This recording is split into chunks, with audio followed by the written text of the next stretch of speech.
வணக்கம் நட்புகளே, நான் கலாஸ்ரீராம் சக்திதாராலேருந்து.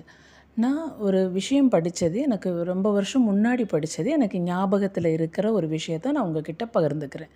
இதை பற்றி நீங்கள் உங்களுடைய ஆலோசனைகள், உங்கள் கருத்துக்களை எனக்கு சொல்லுங்கள். என்ன அது அப்படின்னா, சல்லடை சிறந்ததா, முறம் சிறந்ததா அப்படிங்கிறது ஒரு கேள்வி இருக்குது.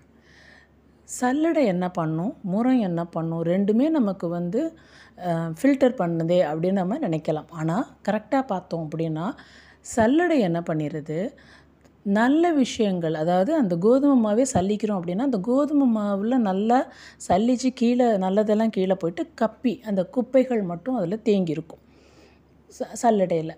முறத்தில் பார்த்திங்க அப்படின்னா, காற்றில் அந்த தேவையில்லாத விஷயங்கள், கடலைத்தூளி, அரிசியில் இருக்கக்கூடிய நெல், அந்த இதெல்லாம் பறந்துட்டு நல்லது எல்லாம் முறத்தில் இருக்கும்.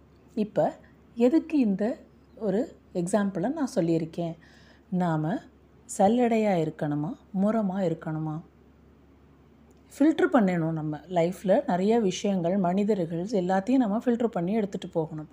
அந்த ஃபில்ட்ரேஷன் பண்ணும் பொழுது நாம் சல்லடையாக இருக்கணுமா, நல்லதை வெளியில் தள்ளிட்டு தேவையில்லாத குப்பைகள் மட்டும் நம்மக்கிட்ட வச்சுருக்கிற மாதிரி நாம் இருக்கணுமா, இல்லை முறத்தை போல் நாம் தேவையில்லாத விஷயங்களை வெளியே தள்ளிட்டு நல்லதை நம்மக்கிட்ட வச்சுக்கணுமா? யோசிக்க வேண்டிய விஷயந்தான் நட்புகளே. யோசித்து பாருங்கள். உங்களுக்கு செயல்படுத்த முடிஞ்சதை செயல்படுத்துங்க. முறமாக மாறுங்க.